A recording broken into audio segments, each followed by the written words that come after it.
ॐ ज्ञानतिमिरन्धस्य ज्ञानाञ्जनशलाकया चक्षुरुन्मीलितं तस्मै श्रीगुरुवे नमः।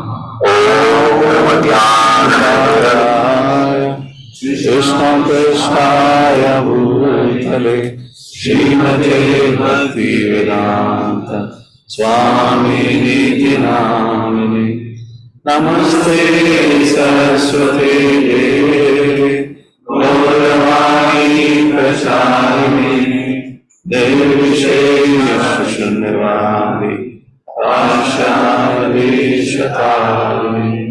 जय श्री कृष्ण चैतन्य प्रभु नित्यानंद श्री अद्वैत गदाधर श्रीवासादि गौरभक्तवृंद।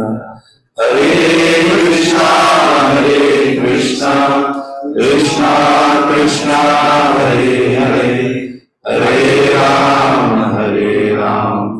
राम राम हरे हरे। नाना शास्त्र विचारेकनिकनो सहधर्म संस्थापकौ लोकानामृतकारिणो त्रिभुवने महान्यो शरण्याकरो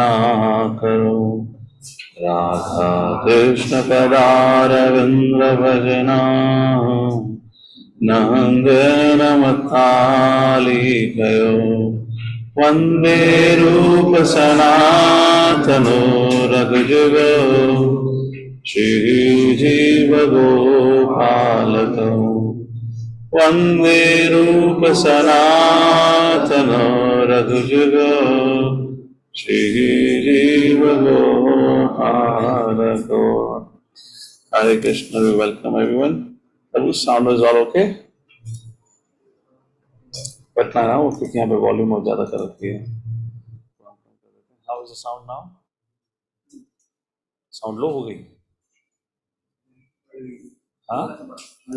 हरे Krishna Krishna Krishna Hare Hare. We can go back. ठीक है. Is it audible?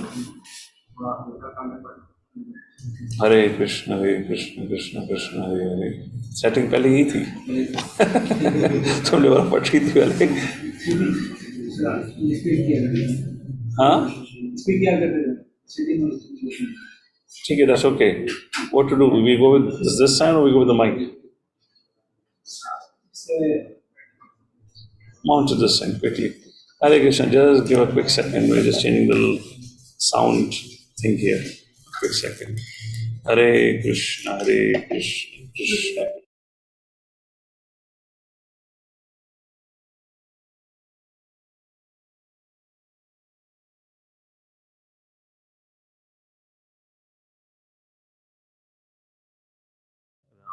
Ram, Hare Hare. Hare Krishna. Okay. So, fine.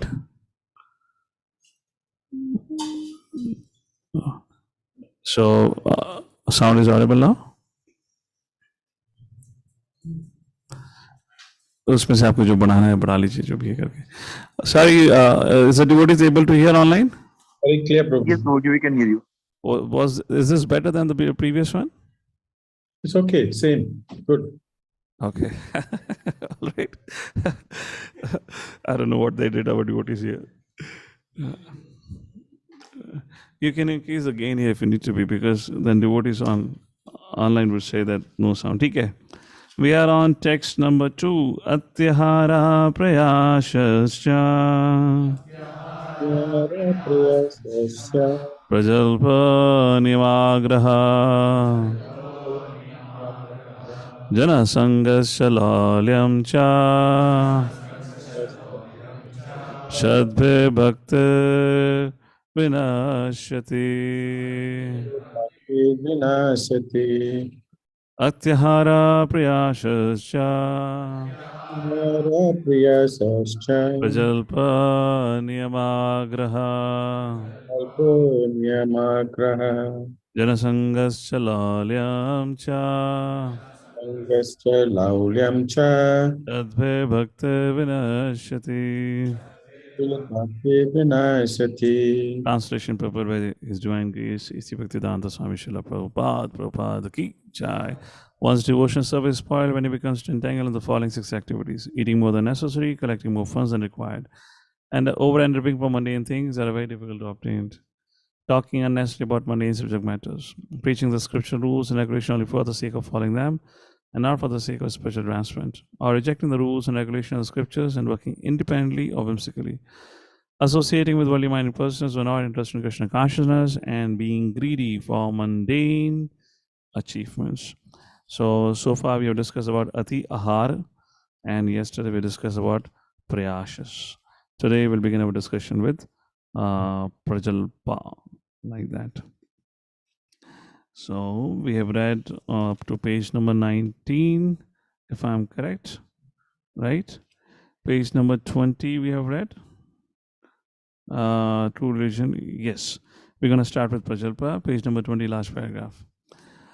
Another impediment is Prajalpa, unnecessary talking.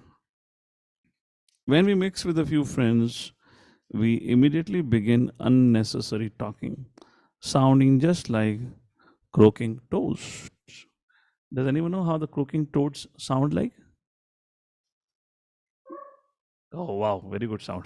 Yeah, that was a good sound. Hey, we have a second mic. We would need second mic for some toads here. Okay. If we must talk, we should talk about the Krishna consciousness movement. Those outside of the Krishna consciousness movement are interested in reading heaps of newspapers, magazines, and novels, solving crossword puzzles, and doing many other nonsensical things. In this fashion, people simply waste their valuable time and energy. In the Western countries, old men retired from active life play cards, fish, watch television, and debate about useless socio-political schemes. All these and other frivolous activities are included in the Prajalpa category. Intelligent persons interested in Krishna consciousness should never take part in such activities. It's a subject matter for discussion. The many things comes. Prabhupada have very briefly spoken here. There's something called as Prajalpa, there's something called as Sanjalpa. So Prajalpa refers to a talk. Just like as much as we talk about Lalya means greed. So in what context the word is used, then it depends on that. We'll not go in Sanskrit at this point in time. So let's do a little discussion, a little brainstorming on this Prajalpa. First question, let me read the first line again. Prajalpa means unnecessary talking. So my first question to all of you is, for this discussion, why people engage in unnecessary talking? How many of you have experience that you find you have had an experience that people are just talking for the sake of talking, some useless talk? How many have had that experience? And you feel like अबे चुप बैठेगा, बोले जा रहे हैं. How many have that experience? You become kind of angry. We all have that experience. Now, what do you think? Why the person is speaking like this? Let's share some thoughts. Yes, Vishakan Prabhu. Derive happiness. Okay, by giving you suffering. Okay.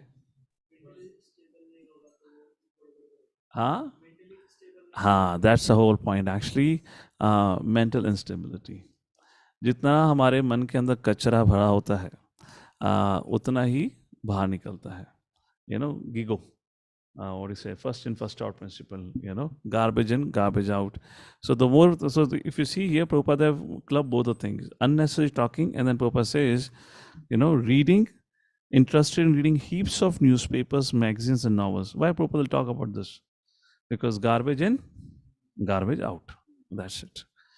And remember that example when the example that I generally give for 17th chapter, verse number 16, if I'm correct.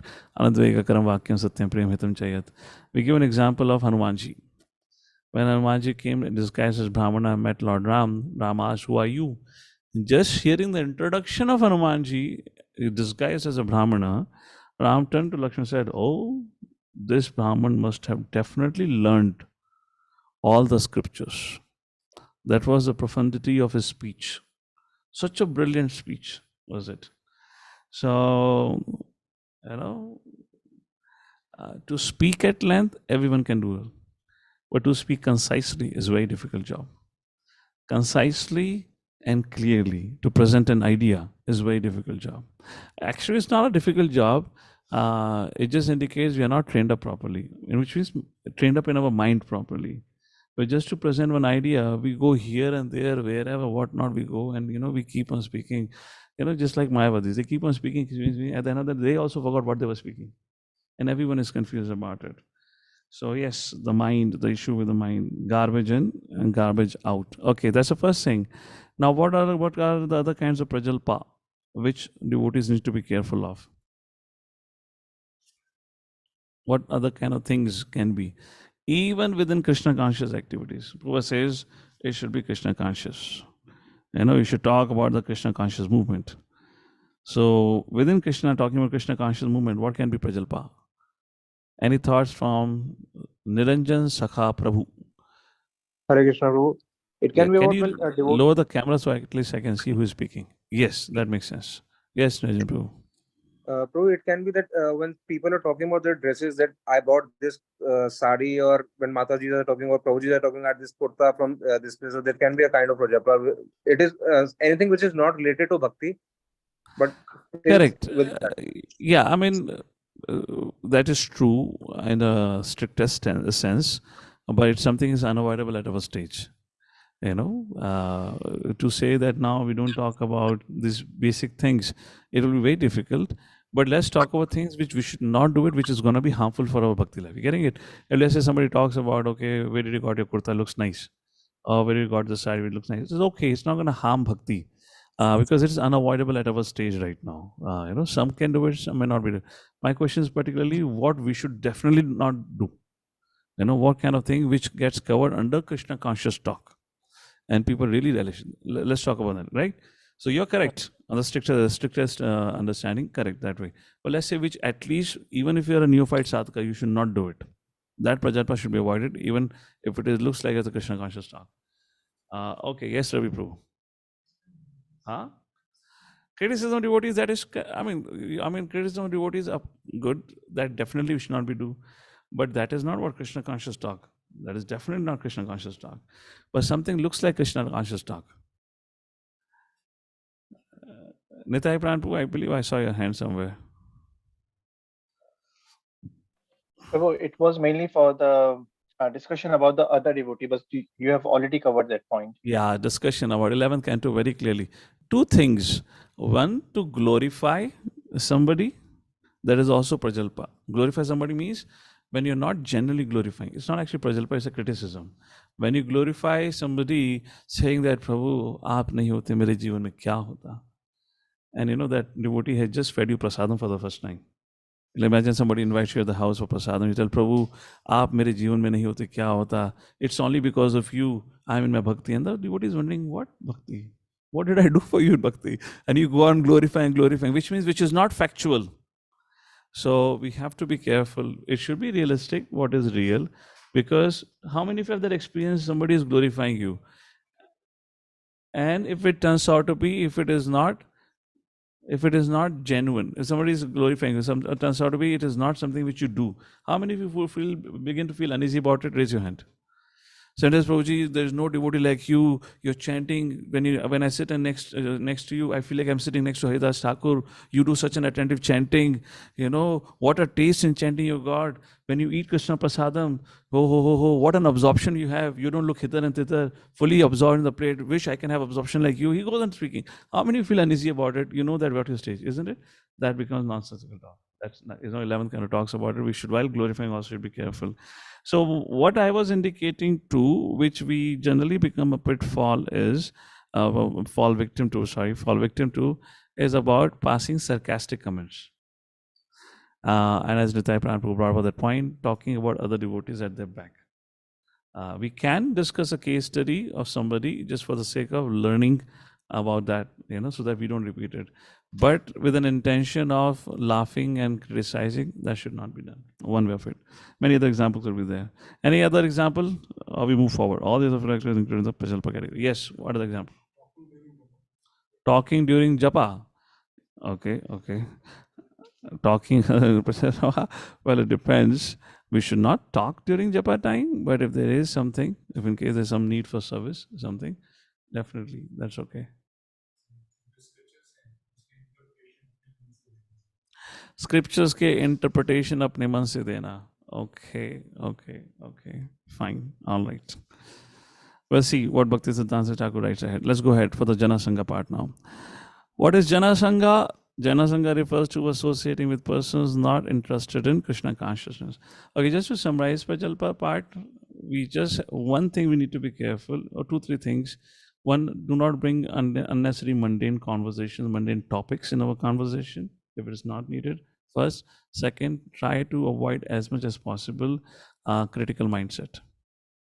And I can make one more thing. And the third, there is a time for all kinds of discussion. Example, if there is a Bhagavatam class going on, do not bring on managerial problems then. Particularly, you're sitting on a Vyasasana, then you're supposed to speak about Krishna conscious thing, not about discuss about how the temple is not functioning well. Just things which there are common pitfalls like that. All right. Now, Jana Sangha. Jana Sangha refers to associating persons not interested in Krishna consciousness. Krishna Chandra Prabhu, please read that paragraph. Oops. Jana Sangha refers to associating with persons not interested in Krishna consciousness. One should strictly avoid such association.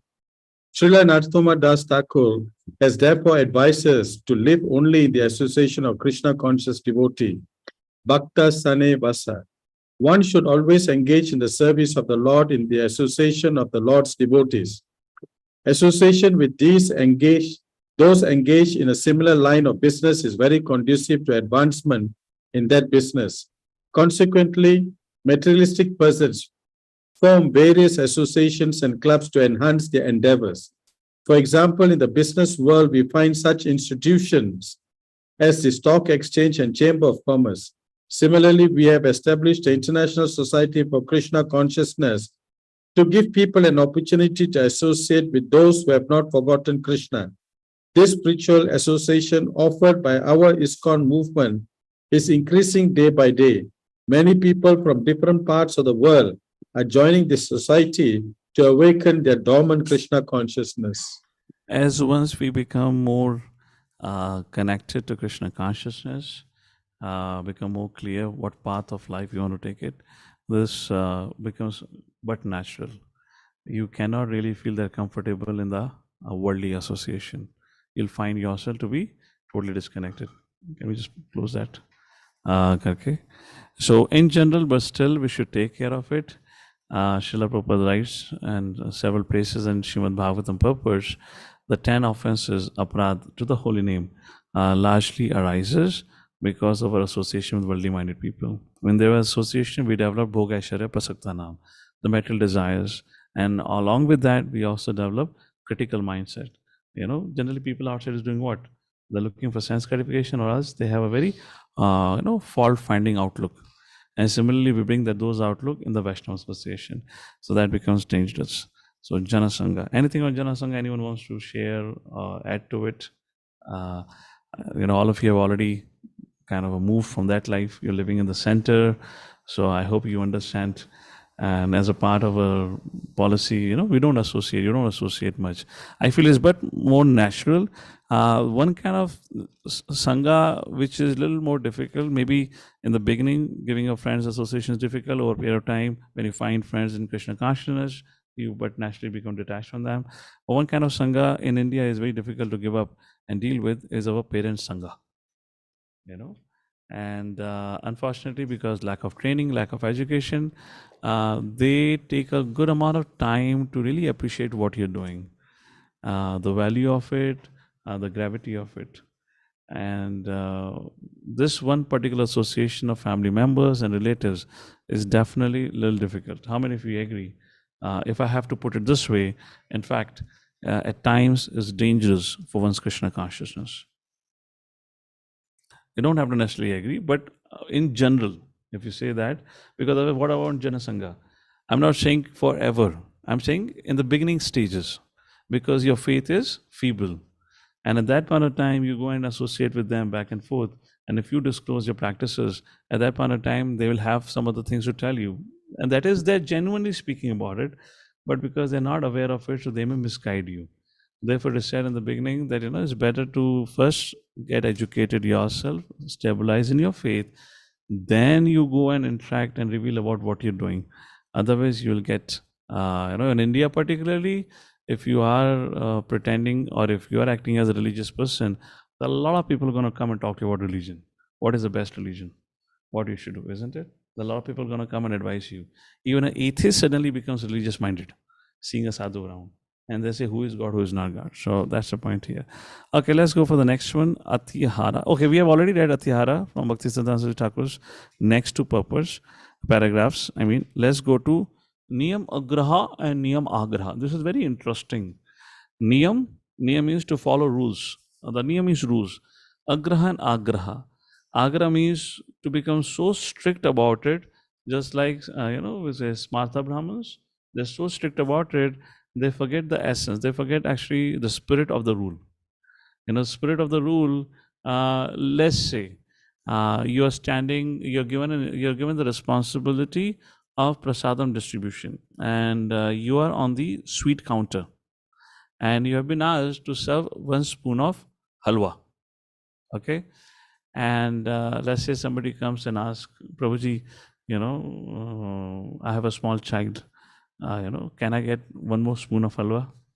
So some people may say, well, I have been ordered only 1 spoon, whatever happens.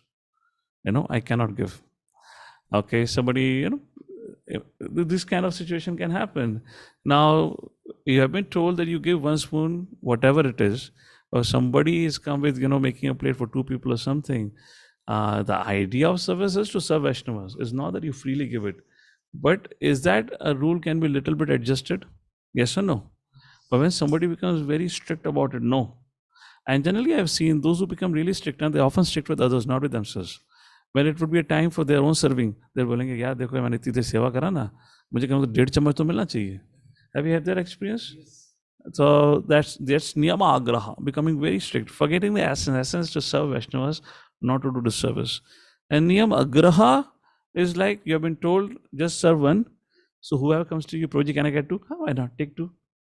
And the people who you take 3. And you serve so much, by the time half of the audience is done, the whole suite is over. So now you have not followed what you were supposed to follow. Again, it's a disservice. This is about serving others. Similarly, in our own practice also, it becomes an issue. Sometimes we become very staunch, very strict about certain rules and regulations. We forget about the purpose of it. And what happens with that? We become very attached to the rules and regulations. Simultaneously, sometimes we become very lackadaisical and lazy about it. Just like morning program. Some can be so fanatic about morning program. Health is good or not good, whatever it is. Okay.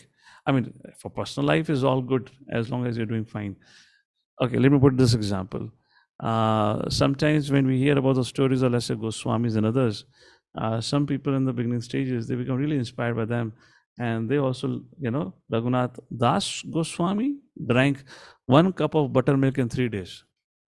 I should also follow that example. We had a case in Bombay, in Juhu. And that person, after 3 months, was hospitalized. So many devotees told him, you do that austerity, which is good, but follow Nirjala Ekadashi if you want Ekadashi. Don't do it every day. Nahi, I'm going to chant 64 rounds, things like that. So, point of this Niyam Agra and Agra, which is put under this Shatbir Bhakti Vinashyati, is to have a clarity of why that rule has been followed. Following Nirjal Ekadashi or following, Nirjal fast on Ekadashi has a purpose. What is the purpose? To chant the holy names of the Lord. But because for example, let me put it this way. Ekadashi, we should fast. Now your health is not good. So because of which you are struggling. So what should ideally be done? Okay, let's go to a doctor, get some medicine because I'm struggling, and I'll take some medicine, maybe my health will recover. Or else you stay back here only, let's say because you're doing Nirjal and because of that your health is going bad. Drink some water, have some fruits, you'll feel some energy, and you can continue to chant your rounds. What is more appropriate? Second one, but that is called Niyamagraha. When you say Nai, Ekadashi means Nirjal, only Nirjal have to do. But you forgot the whole purpose. You're supposed to chant, you can't remember. You're willing to waste your time, go to the doctor. spend hours there, but you're not willing to do that. That's an example of Niyagra. And Niyamagra means no problem, Ekadashi, kabhi kabhi ho jati hai, kabhi kabhi nahi hoti. That is Niyamagra. Let's read the purport now. Krishna Chandrabu, I see you on the screen right now with me, so please read that. Accepting some of the scripture rules and regulations for immediate benefit.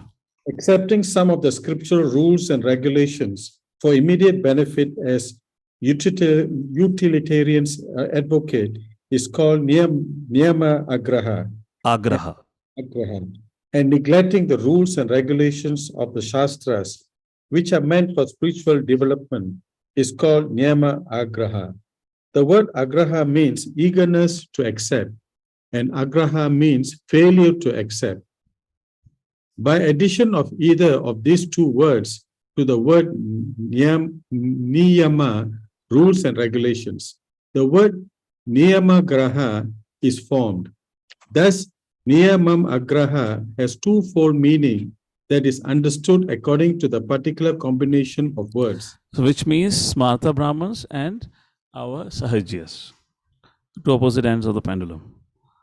Yes. Those interested in Krishna consciousness should not be eager to accept rules and regulations for economic advancement. Yet, they should very faithfully accept scriptural rules and regulations for the advancement of Krishna consciousness. They should strictly follow the regulatory principles by avoiding illicit sex, meat eating, gambling, and intoxication. Hare Krishna. Now, Srila Prabhupada will quote Bhakti Siddhanta Thakur on Jana Sangha.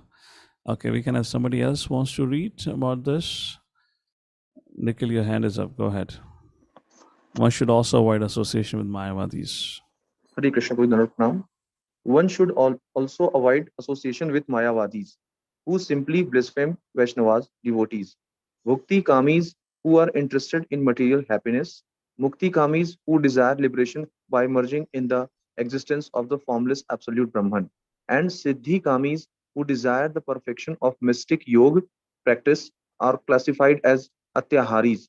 To associate with such persons is not at all desirable. Okay, so here Bhakti Siddhanta Thakur has kind of classified as Bhukti Kami, Siddhi Kami, Mukti Kamis, like that. In other words, those who are not Krishna conscious, Bhakti Siddhanta Thakur used to say, I am willing to stay with a lion, hungry lion, than with a non-devotee.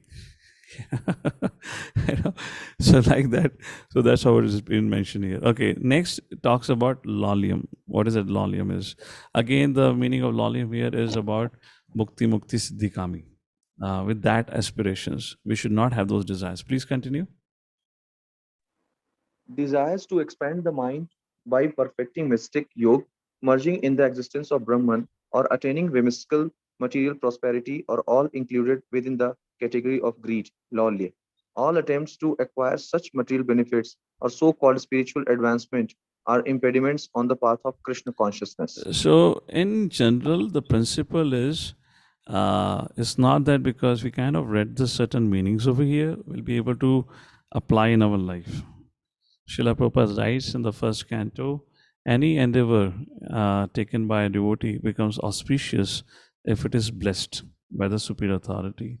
So to know that if my endeavor is falling in the category of atihara, am I having the material greed, lolium or not? For that, it is better whatever we are aspiring for, whatever we are planning for, we have taken a consultation. However, this subject matter, what we're discussing, still will give you some direction. So let's say when you discuss with an authority, spiritual authority, and they come back and tell you, Prabhu, looks like this is getting into the direction of atihara. So you have some understanding why it is atihara. Your desires are becoming more towards fulfilling material aspiration. But otherwise, it's not that because we have read it, we'll be able to practice. It really is difficult in that sense. We have to have a guidance to apply it. And then again, now interesting turn of events. Prabhupada will talk about capitalists versus communists. Let's take a look. So modern warfare waged between capitalists and communists is due to their avoiding the advice of Srila Rupa Goswami regarding atyahara. Modern capitalists accumulate more wealth than necessary, and the communists, envious of their prosperity, want to nationalize all wealth and prosperity. Unfortunately, the communists do not know how to solve the problem of wealth and its distribution. Srila Prabhupada, when he went to America, he met with a professor who had invited him. And Prabhupada said, well, you are following communist philosophy, you're also following communist philosophy. According to our communist philosophy, everything belongs to Krishna. Communism is everything belongs to the society, communism. Now, but there is a distribution system. So that same thing is, everything belongs to Krishna and Krishna distributes everything. Sunlight is available for all. The rainwater is available to all. Wind is available for all. Is available for all. That's the spiritual communism. He said, then what is the difference between your understanding and our understanding? And he couldn't answer that. Consequently, when the wealth of the capitalist falls into the hands of the communists, no solution results. Opposed to these two philosophies, the Krishna conscious ideology states that all wealth belongs to Krishna. So, what is actually this idea of communism? To put it in a simple format. So, those Lenin and others, those who started with it, the idea is that you go and talk to people and say, okay, you have 2 horses, give me 1 horse. The person should say yes, because I have 1 horse, I am fine. You have 2 houses, give me 1 house, or give 1 house to your neighbor who doesn't have. Yes, take it. You have 2 cars, give 1 car away. All right. You have 2 cows, give 1 cow away. No, I'll not give 1 cow. Why? Why will not give 1 cow? Because I have 2 cows now. So I cannot give, which means because I didn't have 2 houses, you take 1 house. I didn't have 2 cars, you take 1 car. So this whole philosophy which they started with, thinking that people will share wealth, it was only on paper. Therefore, you see, whoever is on the hierarchy of this, communistic government, they are hoarding unlimited amount of wealth. But they talk to people, they profess to people saying that if you have 2 cars, you give 1 car. So when they started saying that I'm sharing, yes, I'm sharing, but you didn't had only, so what can you share? But when it came to 2 cows, give 1 cow away. No, I'll not give 1 cow away. Why? Because I have 2 cows. Wo kaise de दूं? So what about 2 cars? I don't have only. You take it away. 2 house? I don't have only. You take away. कहते हैं 2 horses? You take away 1. Why? I don't have only. That's how they cheated people. And that is what purpose. So here, to whom it all belongs to? Krishna. You, for example, take a case of, see, let's say Russia. I mean, I don't know if it's still a communist or not, but China is. All these CCP members, what amount of wealth they have. Now there are so much population in China is still on the poverty line. If it is something which they really meant communism, then they should share the wealth, open their palaces, and all the beggars should live in their house, na? But that is what the communism is in today's world. Thus, unless all wealth comes under the administration of Krishna, there can be no solution to economic problems of mankind. Nothing can be solved by placing wealth in the hands of the communist or the capitalist. If $100 bill is lying on the street, someone will pick it up and put it in his pocket. Such a man is not honest. Other men see the money and decide to let it remain there, thinking that he should not touch another property. Or the second man does not steal the money for his own purposes. He is unaware of its proper use. The third man who sees a $100 bill may pick it up, find the man who lost it and deliver it to him. This man does not steal the money to spend for himself, nor does he neglect it and let it lie in the street. By taking it and delivering to the man who lost it, this man is both honest and wise. These are Krishna conscious devotees. Simply transferring wealth from capitalists to communists cannot solve the problems of modern politics. It has been demonstrated that when a communist gets money, he uses it for his own sense gratification. That time he forgets that he's supposed to share. That is what communism is. The wealth of the world actually belongs to Krishna. Every living entity, man and animal, has the birthright to use God's property for his maintenance. And this was a basic foundation of the communist philosophy, that everything should be shared with everyone. So they took everything from everyone, but they never shared. They never shared, the one who decided it. And whatever they agreed to share was that which they never had. हाँ ले जाओ, हमने भी दे दिया, तो क्या दिया? अरे था ही नहीं तो देते कहाँ से?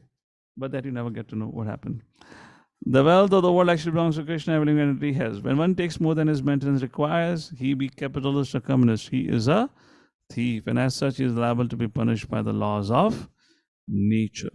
The wealth of the world should be used for the welfare of all living entities, for that is the plan of Mother Nature. Everyone has a right to live by utilizing the wealth of the Lord. And when people learn the art of scientifically utilizing the Lord's property, they will no longer encroach upon another's rights. then ideal society can be formed. The basic principle for such a spiritual society is Ishavasyam idam sarvam yatkincha jagatyam jagat tena taktena bunjita magada kasya swedhana. Everything, animate and inanimate, within the universe, controlled, owned by the Lord. One should therefore accept only those things necessary for himself, which are set aside as his quota, and should not accept other things, knowing well to whom they belong. Krishna conscious devotees know very well that this material world is designed by the complete arrangement of the Lord to fulfill all the necessities of life for all the living beings without their having to encroach upon the life or rights of another person. This complete arrangement affords a proper quota of wealth for everyone according to his real needs, and thus everyone may live peacefully according to the principle of plain living and higher thinking. Therefore, Chanakya Pandit said, Matravat Paradareshu Lostravat Paradaravyeshu. See every woman as your mother and see others' possession as just a matter of, or just piece of dirt. Now that was a culture, the culture of Bharat. People were not eyeing at others' wealth. Of course, we have an example of Kauravas fighting with Pandavas. It was not a subject matter of wealth, it was more of envy, where Duryodhana wanted he to be alone the best person. That was the whole issue there, like that. So in general, people were trained up in this consciousness here. And who can actually, the Prabhupada says, let's take a look at this. Why capitalist and communist are mentioned here? This atihara is an ingrained problem in all of us. Therefore, Mahatma Gandhi said, everyone needs can be fulfilled, not even one's man greed. That's atihara. How much ever you get, how much ever you want, can anyone ever be satisfied? How much ever wealth you get. But the nature of material sense pleasure is, it can never be fulfilled. And he always saying, maybe if I get some more, then I will be happy. If I get some more, I'll be happy. So it's all about cultural training. So long story short, Prabhupada is saying this subject matter which is discussed here can actually be practiced by someone who is genuinely God conscious, or who's striving to be God conscious. And one of the quality of the God conscious person is he knows that Krishna provides for everyone. Krishna will provide for me, and Krishna is providing for others. Maybe others have more need than I, then he's giving them more. Or maybe it's their karma. And what I'm getting is according to my own past activities or whatever Krishna has decided for me. And such a person is content and satisfied. Therefore, Prabhupada writes, everyone may live peacefully according to the principle of plain living and high thinking. Unfortunately, materialists who have neither faith in the plan of God nor any aspiration for higher spiritual development misuse their God-given intelligence only to augment their material possessions. They devise many systems such as capitalism and materialistic communism to advance their material position. They are not interested in the laws of God or in a higher goal, always anxious to fulfill their unlimited desires for sense gratification. They are conspicuous by their ability to exploit their fellow living beings. Just like something again cannot be avoided, therefore we have to make certain rules and regulation. Imagine you're living in a devotee community. Holds true for both grahasthas and brahmacharis. Let's take an example of brahmachari.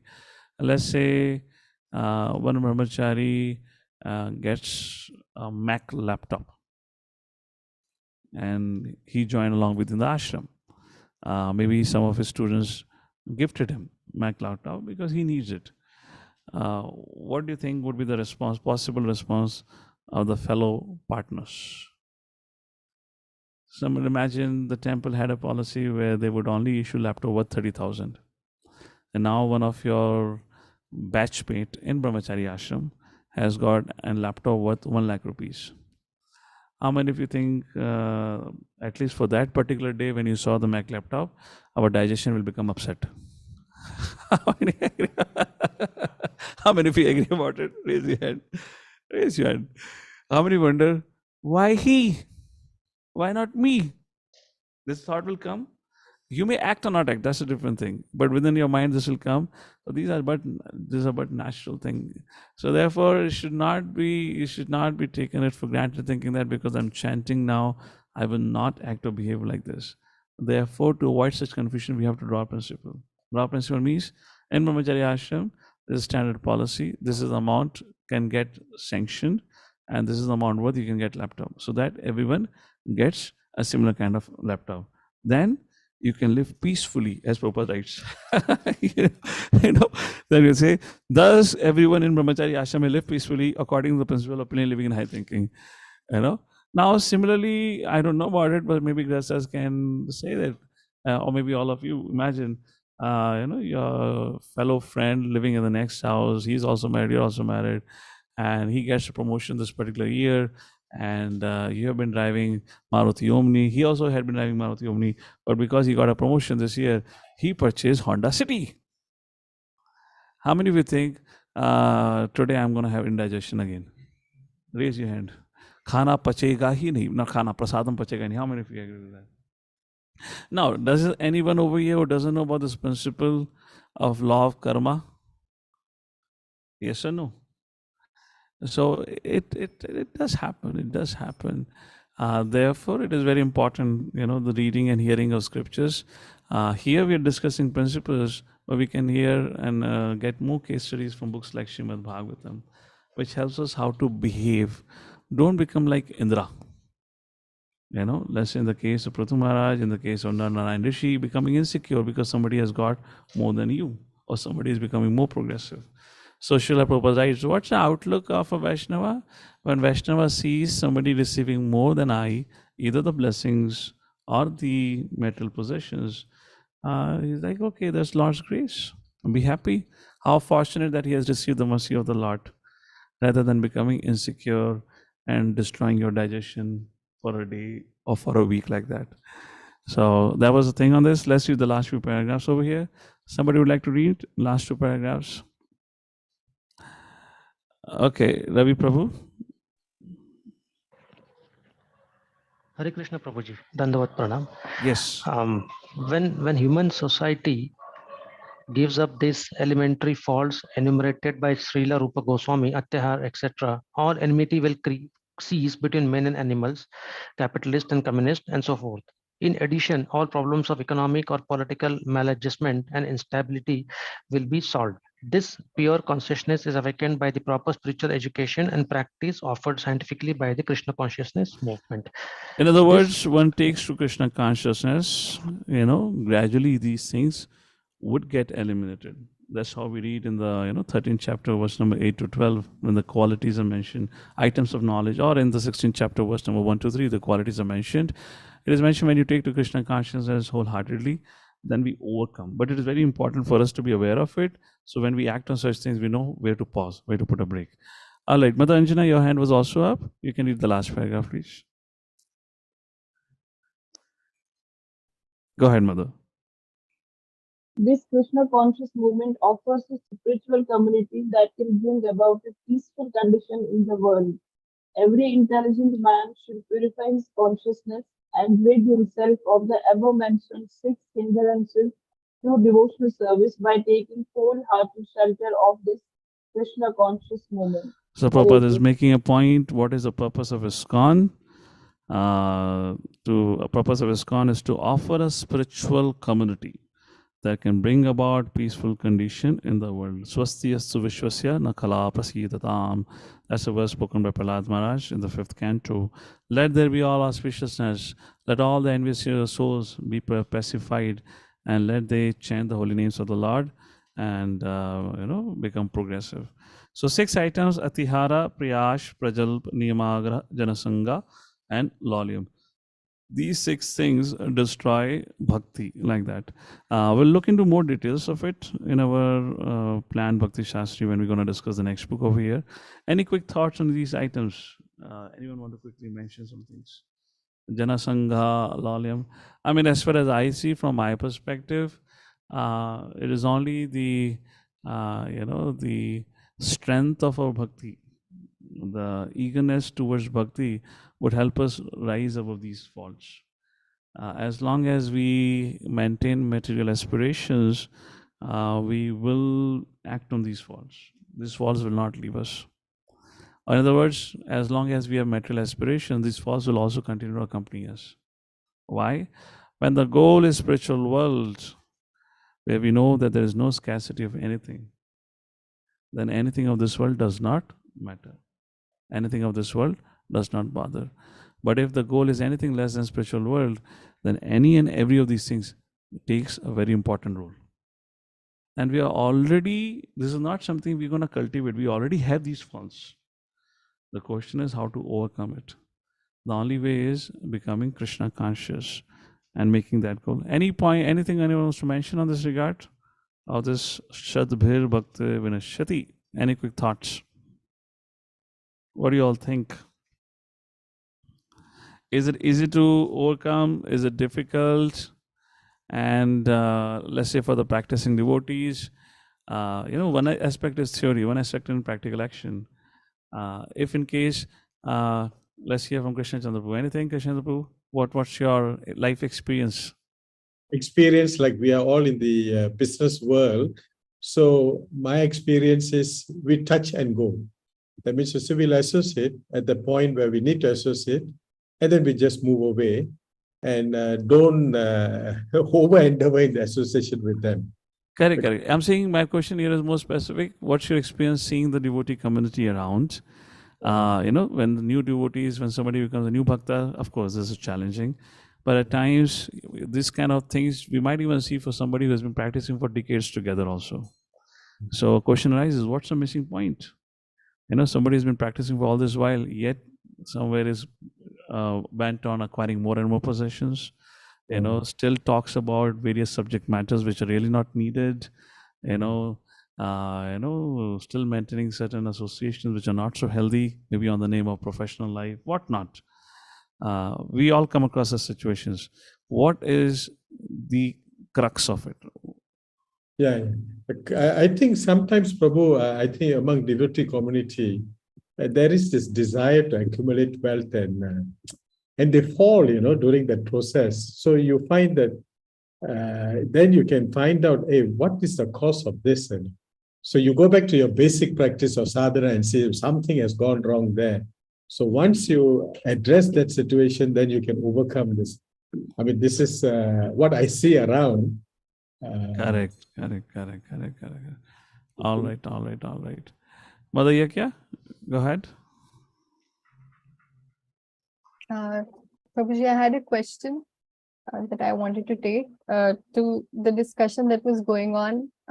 I was just thinking it's our own propensity to lord over material nature, which is not easy to give up, even though we are in the devotee community. But as we chant, we are purifying. So it takes time, and I think that's the reason we keep on getting entangled again and again. I mean, just if I see this way, it depends on who you are associating with. What's your association within even the devotee circle? I know that really influences us. That really decides what direction or what trajectory we take it. Prabhupada often said association is very important thing. And if you have association of people who are damn serious about the Krishna conscious life, the goal is only one thing. If you're around them, you learn a lot from them than just by reading. You see them, how they behave, how they react in different situations. Challenges are anyways part of life. We have to deal with different situations, but how do they react? And how in all those situations, good or bad, somehow interestingly, they always see the hand of Lord. We do have wonderful classical examples in Srimad Bhagavatam, Parishit Maharaj. For that reason, you want to say about Amrish Maharaj, or talk about many such examples are there. Vidurji's example is there. But when we have a living example, we do have a living example in the form of Srila Prabhupada, his writings, his books and everything. But when we see within our devotee community some examples like that, that really raises our bar. That really raises our consciousness. Nitai Pran Prabhu. I mean, I'm kind of taking this angle rather than making a straightforward point, because it's something that it just doesn't go away. We can artificially impose certain things on ourselves, and we may not act in a certain way. For example, let's say somebody hears in a class that overeating or eating too much sweet is not good. For how long do you think he can follow it? 1 day, 2 day, 3 day, 4 day, and afterwards, next time when you see gulab jamun, and because for the 4 days he ate less, now he gonna hit a century. So I'm saying it's not really an intellectual thing. There is intellectual activity, no doubt about it, but there is something more to it, to these principles. Yes, Nitai Pranprabhu. So I just want to take my inputs on the discussion that you were having with Krishna Chand Prabhu, where you said that even in the devotion for many years, we still have those inclinations. So my take on this is that possibly whatever desires that we had earlier when we were karmic and now we are in association of the devotees, we still try to fulfill those desires among the association of the devotees, and that's where we are not progressing that much, and we still being associated with the worldly duties. Okay. Association, yeah, association. Association. One is the renounce order. Renounce order has a very big responsibility, to really set a benchmark, set an example, because they are supposed to follow these things. Everyone looks up to them in one sense. In the renounce order. I am myself in one, so I'm not trying to put myself in the spot for that reason. I'm talking about the ashram, because somebody have chosen renounce order. He has decided to dedicate his life entirely in the service of the Lord. So then definitely is expected from him. You're not going to get any concessions on this. You have to really thoughtfully live your life such a way that people looking at you get inspired. That, yes, when this man can do it, why can't we do it? So that thing. Okay. Mother Prachi. Krishna Chandrapur, your hand is up. I'm coming back to you in case you want to add something. Okay, Mother Prachi, go ahead. Hare Krishna, Prabhuji, Dhanavad Pranam. So Prabhuji, I have one question. If it's already because I joined a little late, if it's already answered, then it's okay. I'll catch up with the recording. So you were mentioning the point where someone is, if you feel that someone is praising you a little too much and you become very uneasy. So my question is, what should we do in that kind of situation? What can you do? What should be our response? Anyone wants to give a response to this question? What would you do? Tolerate. Yes, Nitai Pranprabhu, you want to say something? Yeah, in my opinion, I think we should not think too much about it. Just accept it. But let's not manan on that. That if let's say someone, I would probably say, Prabhu, सुबह मजाक करने के लिए कोई और नहीं मिला क्या? मुझे पकड़ लिया आपने. No, I'm just joking. Nitai Pranprabhu is making a point that don't pay too much attention like that. Yeah, there are some devotees, not many. There are some devotees, again, is from their past conditionings. They like to speak a lot, and they say like this. So the point why it is not appreciated is because it is not genuine. The point why it's not appreciated is not genuine. There's a little bit of falsehood. Just like I have seen, somebody will come to you and tell you, Prabhuji, you are the savior of life. Your classes, your association has saved us, what to say. And you say, okay, thank you. And the moment you just walk away and then you look back again at the same person is telling another brahmachari, Prabhuji, you are a life savior, you saved our life. I mean, how many life savior you got, Baba? Your classes, everything. Okay. So you can, and sorry to say that, but feminine nature has this potency more of glorifying, so that gets a little bit utilized there very easily. So therefore, sadhu should never really pay attention to what feminine nature has to say. It comes from here, goes from there. Jai Mata Ji. Bolo, aage badhte chalo. No, it's a safe route for the nurse, or you should not, because it's just, again, this is part of the body thing. The gross and subtle body, and to really know when they're genuine. Only Krishna can tell, Baba. Don't take it Uh, So seriously. Prabhuji, but Prabhu, I have some, little bit extended question to this. Like, I am really going to sound stupid, but please, I am just, opening what I have been feeling. Sometimes if, I see someone praising other senior devotees a lot, maybe they are genuine. I'm not saying that they're not genuine. But then I start feeling like, oh my God, I never praised these senior devotees so much. So maybe I'm appreciating them less, or maybe what they will feel that I don't value them as much as other devotees appreciating. These kind of thoughts come in my mind. Like, you got my point, Prabhuji? Like, See, as far as for devotees, as a devotee, nobody would like to be appreciated, except for if you have a genuine appreciation. It's not a subject matter of words, it's a subject matter for actions. If somebody has a genuine appreciation for anyone, let's say a student has a genuine appreciation for a teacher, by what action can you understand the student has a genuine appreciation? yeah, he serves, he serves in his best way. He Obedience. obeys the instructions. Service Yeah, always is okay. There is only one thing, obedience. obeys the And instructions. Yes. obedience begins with being a good listener. Prior to service comes obedience, and prior to obedience comes good listening ability. You listen. If something has been taught to you, you are attentive to it. You are attentive to the details. You are attentive to the cultural setup. Not that you still continue to act the way you want to act it. That is just like somebody's default nature. Somebody just like, wants to glorify. So it's not about glorification. It's more about actions like that, how much we are obedient and how much we are loyal to the teachings, how much we are loyal to the movement that Srila Prabhupada has given us in that regard. Okay? Nitya Prabhu, you were saying something. yeah, Prabhu, my You point all got was the that question here? You're a little sitting too far. How can we make this everyone hears? Maybe next time connect a speaker, huh? Okay. The question is asked what to do if somebody is praising somebody, something like that was the question. I kind of forgot. Anyways, Nitya Prabhu, yes. yes, Prabhu, the point that Mataji has raised is very valid, and especially in cases when we were building up the community, a very young community, and in those cases, sometimes we have to glorify those young.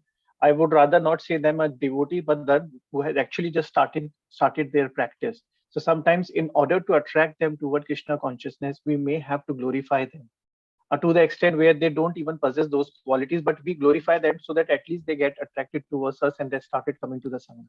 Yeah, I mean, if it is about the younger ones, they need that appreciation. They're looking for that appreciation. I largely saw that this question in particular in relation to senior. Because when a senior is appreciating a junior, that's an altogether different equation there. That appreciation is done with an intention to encourage. Yeah. Encourage that individual in the spiritual life. And when a junior does an appreciation for a senior, it is not in the mood of encouragement. It is in the mood of expressing one's gratitude. And when you express gratitude, it has to be genuine.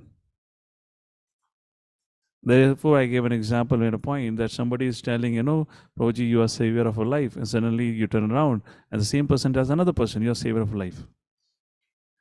No, is that the word you make it? You think because if I tell that, so Mataji or Prabhuji will become encouraged in the devotion service? They will become encouraged in the devotion service when the senior tells them. Not because the words of the junior. So the words of the junior, the student, should be genuine. Therefore, when I was discussing with Mother Prashi's question, I said, what is that quality that we can understand the student really appreciates? Is obedience. And prior to obedience comes, is listening to what you're telling. Fine, Taipan Prabhu? And your point is totally valid. Correct. Krishna Chandra Prabhu? I've got so many things in head, and so many discussion. This is especially on association, Prabhu. You find over the years we have seen that, especially when newcomers come in, they're so serious, they take up Krishna conscious. Then you find a senior devotee or something, someone comes along the way, explains to him, and you find that the poor guy who is really innocent, because he's a senior devotee, everything what he says is right, gets entrapped and then falls into a lot of financial difficulties, following his instruction. We see this quite Correct. I mean, therefore, traditionally the culture is, a student should follow one's guru. You can hear from many. You can hear from many, Yeah. but follow Guru.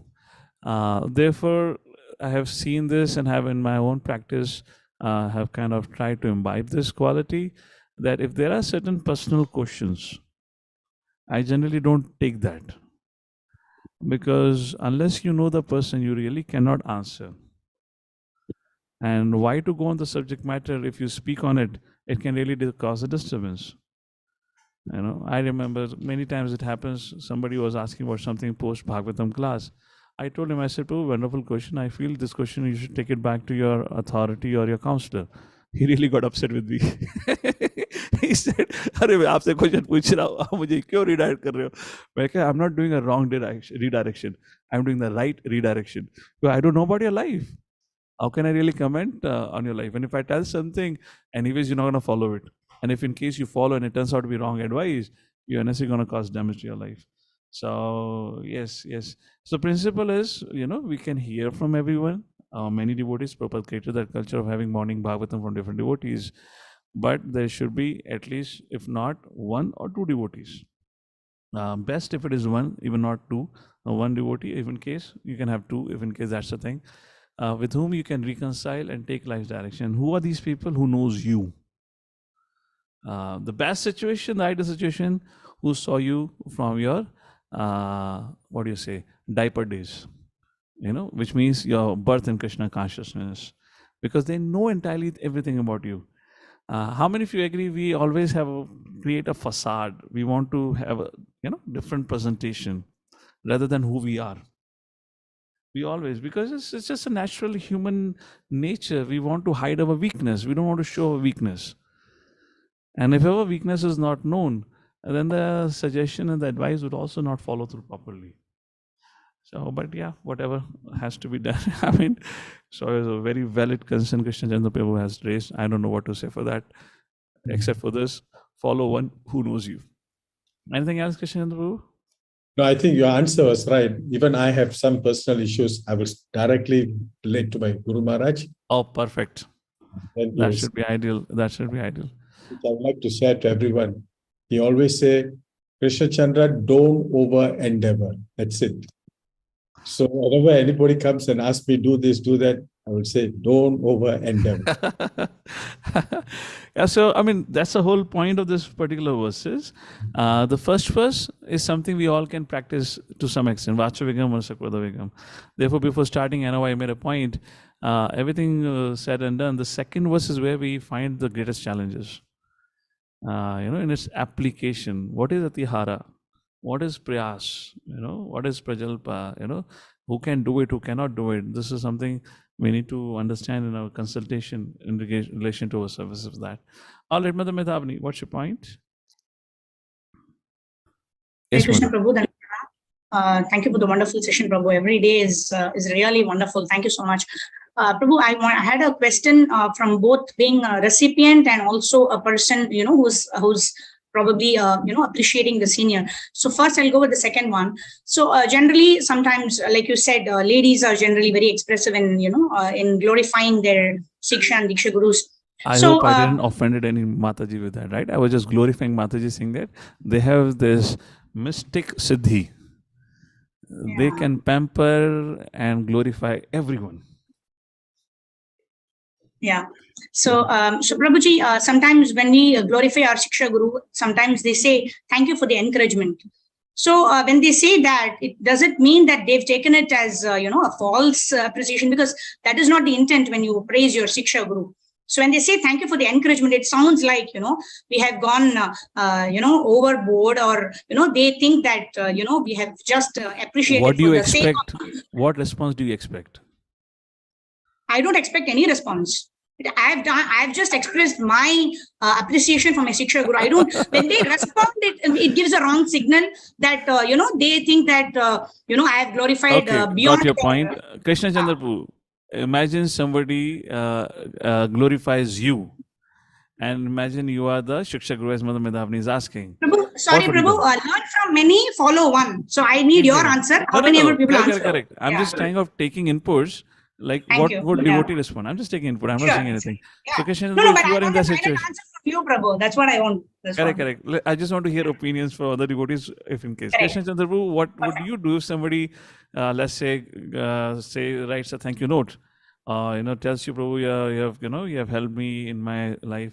Would you remain a mute spectator? I will say thank you very much. Please assist me also in my Krishna consciousness. So thank you for the encouragement. Is the same answer? I'll say Okay, okay. We I'll can say, hear.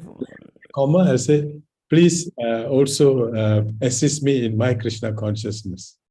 Okay, let's put it this way. Nitai, Krishna Chandra Prabhu, let me bring Nitai Pran Prabhu also in the frame now. Nitai Pran Prabhu, imagine you now happen to glorify your Shiksha Guru. And not glorify, this is you express your gratitude. Prabhuji, I'm so grateful, etc., etc. And Shiksha Guru looks at you sternly. No smile, no reaction, and he walks away. What would you say or what would you feel about it? Or let's say you send an email, you send a WhatsApp message, no reply. What would you feel now? Oh, bad, Prabhu. I mean, I will say, I feel very bad. Let's hear, okay, Nitai Prabhu, what would you feel? Well, Prabhu, that's an human nature. Definitely, I would expect some kind of response from them. But if it's not coming, then take it as in they might have. So imagine now any of your student writes a gratitude letter to you, say thank you, Prabhu, on your birthday wishes you, thank you, something. What kind of response will you give? Just a thank you, and then thanks for the encouragement. That's what I'm going to respond to. So by the principle of democracy, seems like everyone is reconciling on the same message. Thank you for the encouragement words. And as Krishna Chandra read, continue to assist in the service. So I guess, yeah, so probably that is what I would also say, that this makes sense. Okay. I'd So, also follow the same thing then. Yes. Thank you, Prabhu. So, in what happens in cases where if this is the general opinion of everyone, including yourself. So, what happens in some cases when the Shiksha Guru is glorified and they don't reply? So, what is the understanding then? See, when I glorify my Shiksha Guru, right, most of the times it This happens is only going for Shiksha outside Guru, of the Shastric discussion. I don't know no, what Prabhu. Swami were saying that. Practical issues, na, Prabhu. See, because we learn from that, right? See, sometimes when they say thank you for the encouragement, then I really feel, because generally that person does not respond. There when are I two say, things. There are two things. When a response, I don't know what's the specific situation about it. It's very difficult for me to answer. It's not specific, Prabhu. It is a generic question. I'm asking on principle. No, because specific in the relation to the conversation that you're having with the devotee. Why hasn't responded? Maybe it's just something. It is happening too often. It's just happening morning 7 o'clock, afternoon 12 o'clock, evening 7 o'clock. So Darshan Aarti, Bhoga Aarti, Gaur Aarti, 3 times a day. Oh, bolega yaar ho gaya na, ek baar sun liya na. As I said, devotees are not one who are looking for, this thing. Devotees are looking for surrender. Devotees are looking for obedience. If the obedience is not there, but only empty words, then what do you expect? This is what I would think of a case where a person may not respond. I would say if in case I'm doing like this, then I would expect my senior not responding to me for that. Okay? Prabhu, I would like... Yes, question, Prabhu, yes, I will not read the whole content of what my Guru Maharaj wrote, but I just say the last few sentences. Thank you so much for your help. Best wishes to you. Yeah. So generally, I must reply, right? Correct. Guru Maharaj, thank you for the wishes. Jai Prabhupada. Correct. There has to be acknowledgement. Correct. All right, so this 45-minute session became a 1.5 hour session only for a reason, because we are not going to have session for the next 10 days, if I'm correct. Therefore, I also didn't kind of halt it at 8:30. Otherwise, I'm trying to be punctual on time. So, okay, let's take an input from Mother again, then I can come back to you, Mother. Yes, Mother Yagya. Thank you so much, Prabhuji.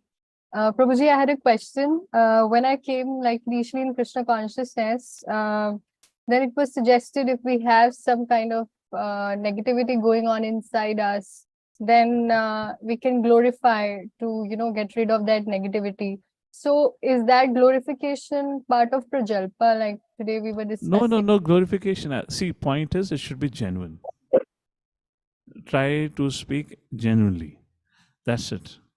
Not by one's conditioning. And I gave an example of conditioning. You know, as I said before, I make a comment, made a comment that, you know, for mothers, it's but natural to glorify. I'm not saying everyone does it, but I have seen it often. So I'm taking it to a feminine nature for that reason. That should not, in Krishna consciousness, that should be taken carefully. It should not be that because we are conditioned to do so, we go on saying this to everyone. That's the point. There has to be, of course, you can say thank you, wonderful class. You attend a Bhagavatam class, you attend a nice Kirtan. You can say thank you so much for inspiring Kirtan, etc., etc. But And to for the- really make that strong statement, oh, you're savior of my life. You know, sometimes people say, like, who's savior of my life? Prabhupada is a savior of life.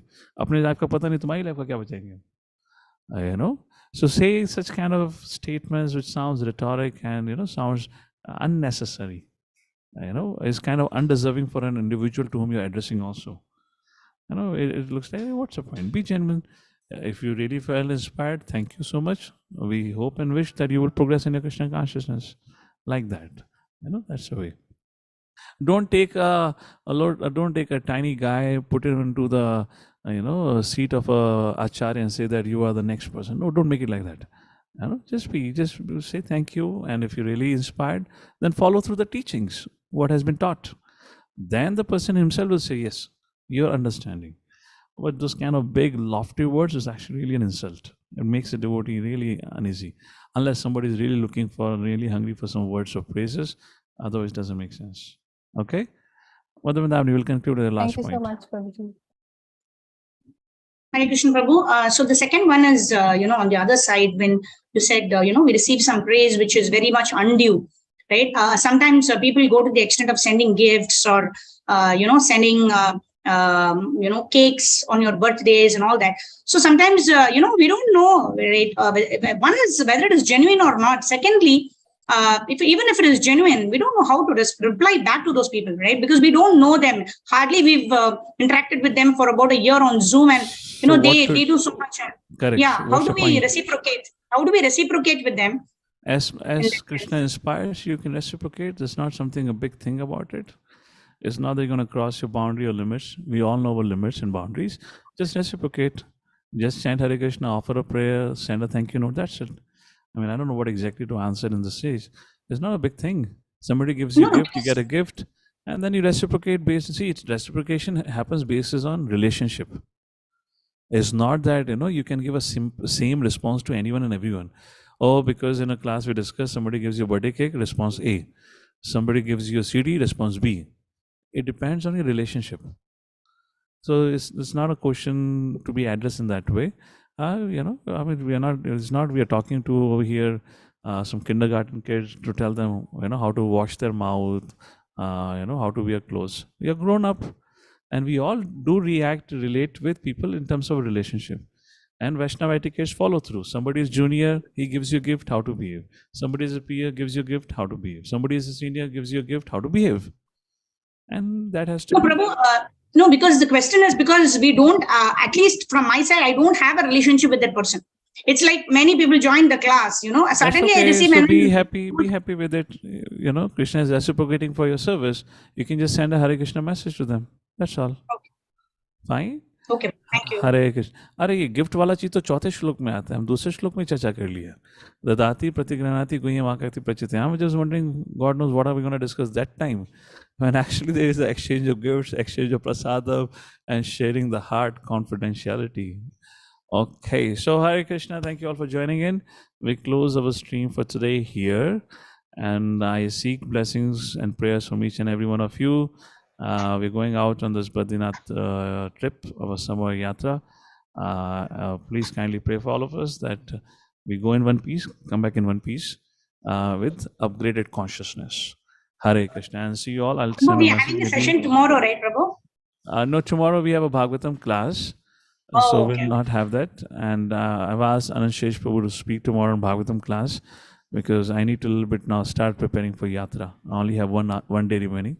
So I want to spend time for planning for 10-day yatra now. Hare Krishna. See you all probably after 29th to 30th, right? It depends on where I come back, here or in Pune.